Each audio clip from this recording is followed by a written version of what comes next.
Bonjour, bienvenue dans ce clip vidéo de Gestofi, logiciel de gestion de pharmacie édité par notre société Sortune au Maroc. Et ce clip vidéo, bien sûr, s'intègre dans une série d'autres clips vidéo que vous avez peut-être eu l'occasion de visualiser, de visionner. Celui-là sera consacré à la gestion de la caisse dans le cadre de Gestofi. Alors, quand on parle de gestion de la caisse, dans Gestofi, on a deux visions de l'organisation du comptoir. Peut-être qu'il y en a plus, mais en tout cas, dans Gestofi, on prend en compte les deux organisations que je vais vous présenter. La première, c'est que le comptoir est organisé de telle sorte que la caisse soit centralisée, c'est-à-dire qu'il y a une seule caisse au comptoir et donc il y a un profil caissier. Un profil caissier qui, lui, va encaisser toutes les ventes que les vendeurs, donc dans des postes de vente, vont pouvoir réaliser.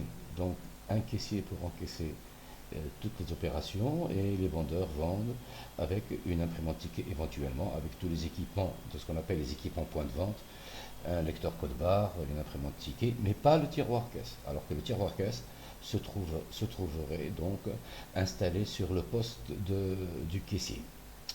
Et donc, ce caissier, en fait, ça peut être un caissier ou plusieurs caissiers, mais un seul poste caisse, c'est-à-dire qu'il peut y avoir de la rotation sur le poste caisse. Et donc, voilà, comme le montre cette image, nous avons plusieurs postes de vente. Les vendeurs vendent à des clients et les clients, une fois que ils ont été servis, se dirigent vers le caissier ou la caissière. Alors là, il y a plusieurs options, soit qu'il y a un panier qui va circuler jusqu'au poste de la caisse qui va livrer les médicaments, ou un autre type d'organisation. Donc voilà en ce qui concerne la première structure, la première configuration, c'est-à-dire qu'on a une caisse centralisée. La deuxième organisation, c'est qu'on a plus de profil caissier dédié et que tous les vendeurs, c'est les vendeurs qui à la fois servent le client, conseillent le client, vendent au client et encaissent de chez le client. Et donc, ce sont des caisses individualisées, donc il y aura autant de tiroirs caisses que de vendeurs sur le comptoir. Donc, ces caisses individualisées, tous les postes de vente seront dotés donc de tiroirs caisses, d'une imprimante ticket, éventuellement d'un lecteur code barre et tout ce qui fait l'équipement d'un poste de vente. Je rajouterai comme équipement que je n'ai pas cité ici, un afficheur également peut servir pour gérer le déroulement de l'opération d'encaissement avec les rendus, etc. Donc voilà la deuxième organisation qui est prise en compte par Gestofi.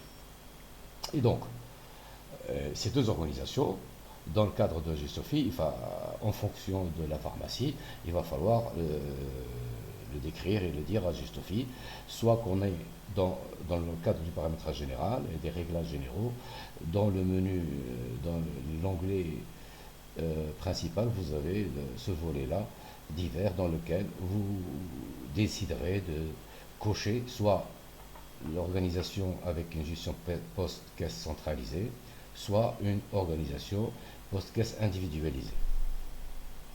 Alors, quel est le fonctionnement de Gestofi dans les deux cas? Dans le cas d'une caisse centralisée, je vais me répéter, mais c'est pas grave, les vendeurs vendent, ils donnent le ticket de vente, ou ne le donnent pas, le mettent dans un panier, et la vente sera encaissée par le caissier qui, lui, rentre dans le cadre d'un menu qui lui est dédié, d'encaissement des ventes dans le menu caisse, et va être en permanence connecté à ce tableau-là.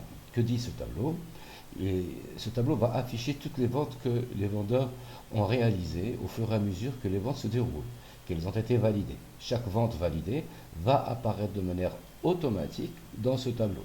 Chaque vente encaissée va disparaître de manière automatique de ce tableau. Donc ce tableau va contenir toutes les ventes en cours et non encaissées. En fin de journée, il ne devrait pas en rester une. En fin de journée, ce tableau doit être vide car on aura en principe encaissé toutes les ventes qui ont été réalisées par les vendeurs. Et ici, le caissier, en cliquant sur ce bouton, va pouvoir encaisser le montant en gérant la partie rendue, en gérant la partie mode de règlement, etc. Ceci est dans le scénario caisse centralisée. Dans le scénario caisse individualisée, comme j'ai dit, les vendeurs vendent et encaissent. Il y en a un, deux, trois. Et pendant la vente, avant la validation définitive de la vente, le vendeur va encaisser de chez son client à qui il a servi les produits.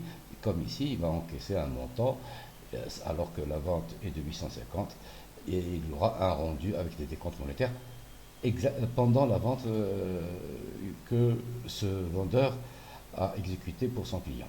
Et donc, il va conclure la vente. Excusez-moi, il va conclure la vente. Une fois la vente conclue, on passe à une seconde vente et ainsi de suite. Bien. Dans les deux cas, il y a un journal caisse. Pour ce qui est de la caisse centralisée, on a un journal par caissier, et notamment s'il y a rotation. C'est-à-dire qu'ici, le pharmacien ou le responsable en pharmacie va pouvoir afficher ce journal, l'imprimer et l'éditer pour voir toutes les caisses, toutes les ventes qui ont été encaissées. Et comme ici, on voit qu'il y a des ventes clients, etc. Avec une opération, avec le montant dû, c'est le montant de l'opération, le montant réglé. Il se peut que, comme ici, le montant est de 11 430, ici, le règlement est de 5 000. Donc, ça veut dire que c'est un règlement en espèces partielles, c'est-à-dire que le solde a dû être enregistré au nom du client ici affiché. Donc vous avez toutes les ventes, mais aussi pas que les ventes. C'est une vente, elle a un numéro de ticket, et ici vous avez un encaissement d'un client. Vous n'avez pas de numéro de vente, c'est un encaissement d'un crédit d'un client qui est venu régler spontanément ce qui lui était dû totalement ou partiellement. Et donc, ce journal de vente va être utilisé de cette manière-là. Donc, il y a des ventes et des encaissements clients. Et d'un autre côté, vous remarquez que je peux faire des filtres sur le mode de règlement pour savoir quel est le montant en espèces que j'ai reçu dans la caisse. Il suffit de filtrer ici espèces et j'aurai toutes les espèces et le montant réglé des espèces, ainsi que tous les autres modes de règlement que sont chèque, carte bancaire, espèces. D'autre part, on pourra afficher le journal d'un caissier en faisant de la même façon que l'on a fait sur le mode de règlement un filtre. On peut également poser un filtre sur la colonne caissier. Le filtre, je vous rappelle qu'il est posé lorsqu'on clique sur l'objet loupe qui est sur chaque colonne.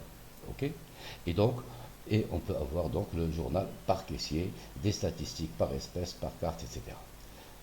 Et par contre, quand on est dans la caisse individualisée, dans la consultation des ventes, on peut consulter par profil toutes les ventes. Et là, si vous avez remarqué, par profil, c'est-à-dire tout le monde, tous les utilisateurs, et évidemment, les utilisateurs qui sont caissiers, c'est des caissiers, vont apparaître avec des règlements. Pourquoi? Parce qu'un vendeur est un caissier, donc la notion de vente, de vendeur et de caissier sont confondues. Alors que dans la caisse centralisée, le vendeur est un profil distinct de profil caissier.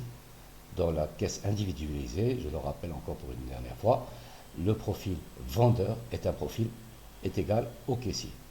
Donc voilà un peu ce qu'on pouvait dire sur cette gestion de la caisse. Je vous remercie beaucoup pour votre attention et vous donne rendez-vous à un prochain clip vidéo. D'ici là, portez-vous bien et à très bientôt.